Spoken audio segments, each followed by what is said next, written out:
Welcome along, fellow time travelers and strange historians. This time around, we're going to travel back in time to check out some of my favorite photos associated with Leonard Bernstein's Dakota Apartment. You can see some really cool snaps, some of which you may have never seen before. Before I begin, please like and share the show and subscribe to my channel and hit the notification bell. Now please join me around the campfire. And the whole process of rehearsing and recording began in my own apartment in New York with a tiny rehearsal for the girls alone.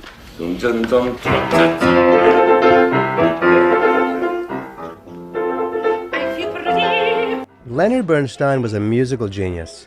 This man was essentially made out of music. And it's fascinating to see what sort of environment this great man lived and worked in. As you know, John Lennon was far from the only famous person to live at the Dakota. It has always been filled with famous people. And even though John Lennon was once a household name and still is, one can only wonder if that will always be the case. After all, there are many famous people throughout history who are incredibly popular in their own time, but have been forgotten as the years pass. But yet he will always remain incredibly famous in the world of pop music. I say this because the Dakota has had many residents who are as famous in their world as John Lennon will always be in his. For example, in the world of ballet, Dakota resident Rudolf Nureyev will always be known and remembered. In the world of those who love the golden age of Hollywood, Dakota resident Lauren Bacall will always be known and remembered. And in the world of composing and conducting, Dakota resident Leonard Bernstein will always be known and remembered. The Bernstein family, which included Leonard, his wife Felicia, and their three children, daughters Jamie and Nina, and son Alexander, moved to their Dakota apartment overlooking Central Park in 1975. At the time, Leonard was in his mid-50s and had already been famous in his profession for 3 decades. Previously, the Bernsteins lived in the Osborne Apartments on 57th Street. The Bernsteins then moved to 895 Park Avenue. At the time, he was the music director at the New York Philharmonic, and they needed more room for social events. But word has it that Felicia wanted grander digs to host social events. And so in 1975, they started looking for a bigger home. And that is when they left the Upper East Side for new digs in the Dakota on the Upper West Side. As of the time of this recording, there was a great deal of interest in Leonard Bernstein as a result of the film Maestro, which celebrates his extraordinary life and career. When I watched it, I hoped that there would be a recreation of his Dakota apartment for certain film scenes, and there was. The star and director Bradley Cooper got the set designer access to Bernstein's former apartment. And so the set designer and his team were able to document the architecture, the details of the moldings, the fireplaces, the height of the ceilings, the size of the windows, and then I read that they spent some time walking around the living spaces, and of course they had to make some adjustments to the floor plan in order to accommodate the cameras. When you watch the film, you will know immediately when the scenes take place in the Dakota. That's because fans of the Dakota know that it is only the second floor that has arch-headed windows. The rest are square-headed. This is a scene from Maestro, where we can see the actors portraying Felicia and Lenny in a large room overlooking Central Park.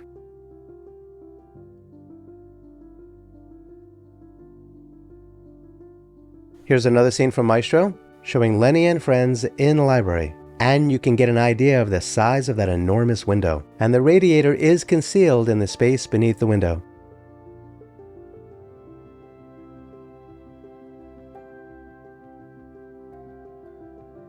Here's a photo from the set of Maestro.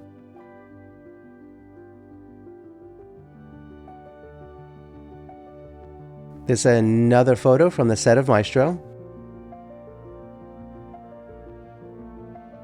And this is yet another photo from the set of Maestro. This photo from the set of Maestro shows the incredible attention to detail that the set designer and his team set their mind to. Unfortunately, there aren't many images of the Bernsteins' apartment. And so looking at this floor plan, you can see that the apartment contained 4 bedrooms and 4 bathrooms. And there's a library and a living room that overlooks Central Park. And you can see that the living room, library, several bedrooms, and the dining room have wood-burning fireplaces. Apartment number 23 is located on the northeast corner of the second floor. So with the exception of the living room, on the northeast side of the apartment. The Bernsteins lived 2 floors directly beneath Lauren Bacall. The Bernsteins immediately updated their enormous kitchen, which included a large breakfast room with views of the inner courtyard, and there was direct access to the service elevator and staircase. The hallway was roughly half a block long. The apartment was entered through large, dark wood double doors. As you may know, the Dakota was built before the days of steel frame construction, and so all of the walls are load-bearing. The ceilings in second-floor apartments are nearly 15 feet in height.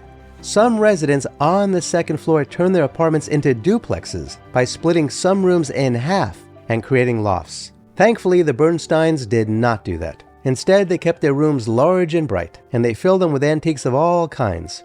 There were bookshelves that practically went all the way up to the ceilings, and the shelves were filled with all sorts of books and albums. In the apartment could be found grand pianos and a 2-manual William Dowd harpsichord. They had paintings by Jane Wilson, lithographs by Ben Shahn, and there was a drawing of Leonard by Larry Rivers, as well as 19th century paintings. The sofas, chairs, and rocker were covered with assorted beautiful fabrics. This photo shows Nina Bernstein and her brother Alexander in the library, with a window that overlooks Central Park.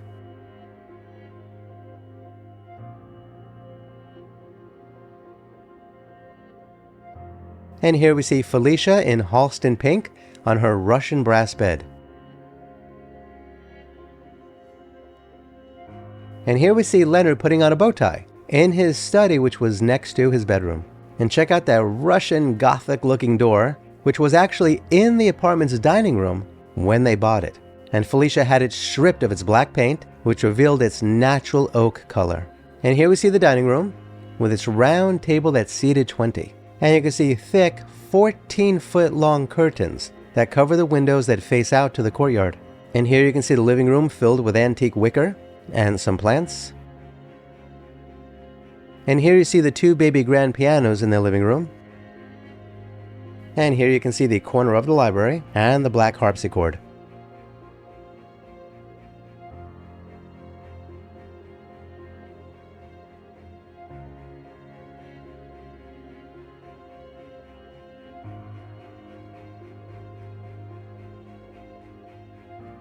And this is another view of the library.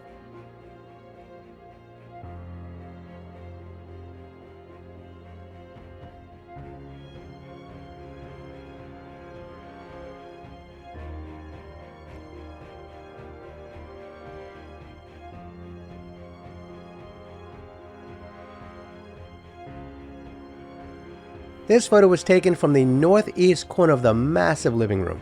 You can see the ornately carved fireplace to the right. That door leads to the entry hall, and there are massive pocket doors within this doorway to open up the space to access the library.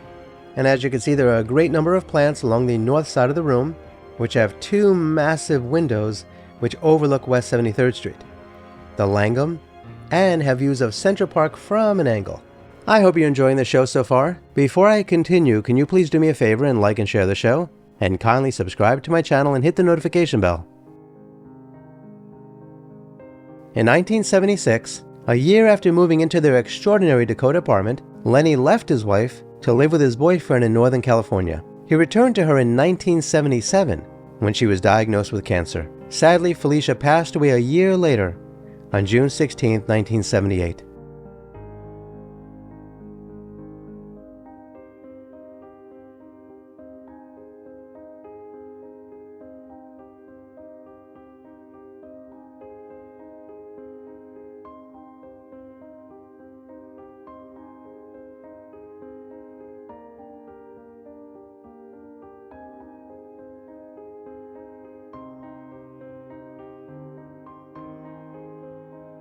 Following Felicia's death in 1978, Lenny hired designer Gail Jacobs to redo Felicia's bedroom as a studio for him to work in. He wanted dark colors. She moved quickly to, quote, put him in an elegant yet efficient working environment with sensuous velvets and deep reds to suit his passionate nature, end quote.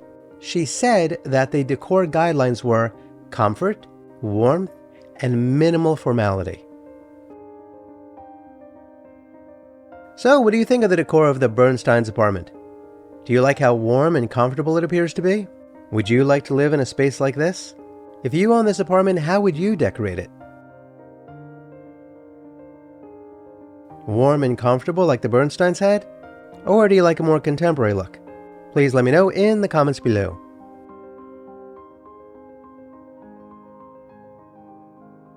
And here we see Lenny with conductor James Levine in 1987. In 1985, portions of an award-winning documentary film of the recording of West Side Story for Deutsche Grammophon was filmed in Lenny's apartment. Unlike the stage play and film, this time the songs were recorded with a cast of operatic voices. Imagine how exciting it must have been for the cast and crew to be able to enter the Dakota and spend time in Leonard Bernstein's beautiful apartment. The Dakota remained Lenny's home until his death on October 14, 1990. In fact, it was in his Dakota apartment where he died at the age of 72. On the day of his funeral procession through the streets of Manhattan, construction workers removed their hats, and they waved, and they called out, "Goodbye, Lenny!" That shows what an incredible emotional attachment Leonard Bernstein's music had on so many people.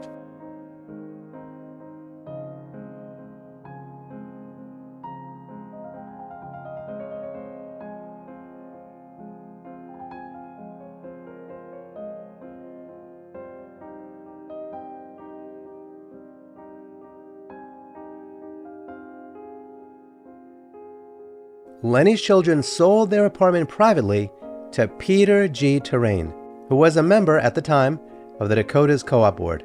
He paid $4 million, and so the 9-room apartment never reached the hands of real estate agents.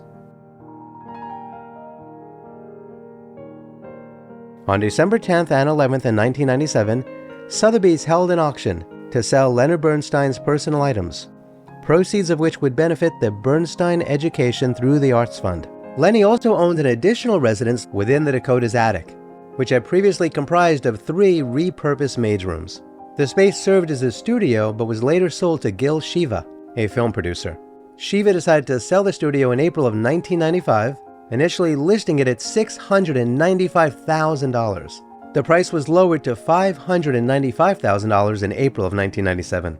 Apartment number 23 would go on to sell for $21 million in 1997, which remained the Dakota's most expensive sale until at least 2012. You can see the living room and the library.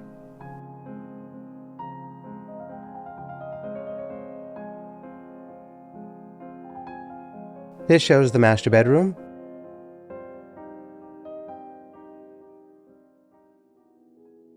However, in 2006, apartment 23 went up for sale again, this time for $25,500,000. Here is what the sales sheet said when it sold on January 15th of 2008 for $20,500,000. 1 West 72nd Street, 11 rooms, 4 bedrooms, 4 bathrooms. New to the market at Central Park West's legendary The Dakota is this tasty little 4-bedroom number, asking $25.5 million. Braden Keel reports that the property, which used to belong to Leonard Bernstein, is being sold by a car dealership widow. Broker Dolly Lenz hasn't started showing the place yet, so step lively. The celebrated White Glove Cooperative on Central Park West is as legendary as its magnificent apartments and their owners.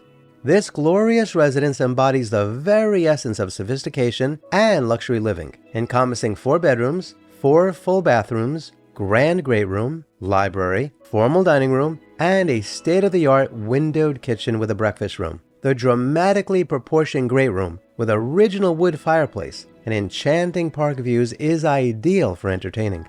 The master bedroom suite features original window details, a fireplace, lavish master bedroom and dressing room. The gracious formal dining room has amazingly restored window details, exquisite wood paneling, and a fireplace. Soaring 12-foot ceilings, original details, and beautiful wood flooring are among many of the refined finishes of this incomparable residence. A 1-bedroom guest apartment as well as a loft studio are available.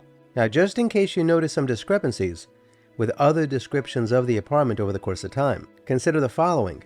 That large kitchen area, sometimes walls go up, sometimes walls go down, and additional rooms can be added or subtracted. and sometimes ceilings are dropped for the benefit of HVAC systems. In 2017, Larry Milstein, age 22, and his sister Toby, age 24, were residing with their parents, Cheryl and Philip, in the apartment formerly occupied by composer and conductor Leonard Bernstein. Inspired by the artistic history of the Dakota, these two heirs to a multi-billion-dollar fortune embraced the tradition of hosting seances.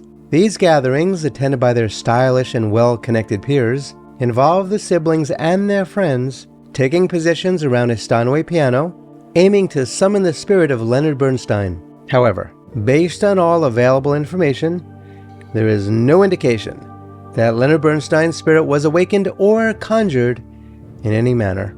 In fact, by all accounts, he is still resting peacefully and comfortably where he was taken after he passed away. And that is because Leonard Bernstein is buried near the summit of Battle Hill at Greenwood Cemetery in Brooklyn, New York, next to his incredible wife, Felicia.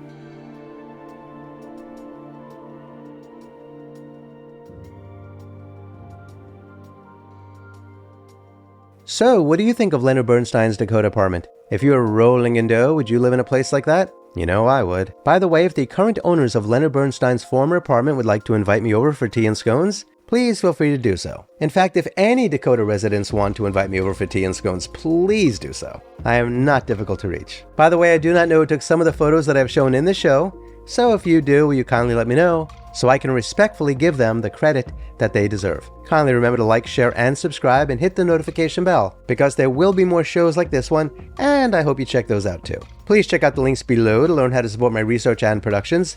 Specifically, I'd really appreciate it if you could become a member of my channel and or join me on Patreon. You could also leave a super thanks in the comments below. Kindly be kind to all non-human animals, and please don't eat them. They don't like that. Remember, for the benefit of compassion for all living things and their own health, all of the Beatles and other geniuses throughout history chose a plant-based diet. And please do yourself a favor and go to a local shelter and adopt a cat or a dog or both.